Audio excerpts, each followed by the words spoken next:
Maharashtra news 24 सामान्य जनतेचा आवाज। जिंतूर शहरातून एक अत्यंत थरारक आणि धक्कादायक बातमी समोर आली आहे। शहरातील मुख्य छत्रपती शिवाजी महाराज चौक परिसरातील एका देशी दारू दुकानाजवळ भरदिवसा सशस्त्र हाणामारीची गंभीर घटना घडली असून पूर्ण शहरात खळबळ उडाली आहे। या प्राणघातक हल्ल्यात सोहेल खान नसीर खान पठाण हा 25 वर्षीय युवक गंभीर जखमी झाला आहे। धारदार शस्त्राच्या वाराने या युवकाचा हाताचा पंजा मनगटापासून थेट वेगळा झाला असून सध्या रुग्णालयात त्याची प्रकृती अत्यंत चिंताजनक आहे। मिळालेल्या प्राथमिक माहितीनुसार किरकोळ कारणावरून झालेल्या शाब्दिक वादाचे रूपांतर भीषण हाणामारीत झाले।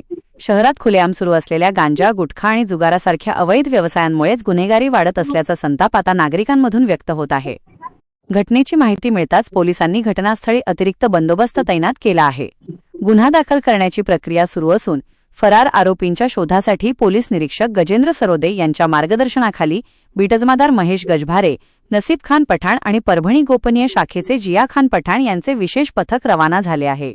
या प्रकरणातील पोलिसांच्या कारवाईचे आणि पुढील सर्व अपडेट सर्वात आधी पाहण्यासाठी आमच्या चॅनलला आत्ताच लाईक, शेअर आणि सबस्क्राइब करा। धन्यवाद।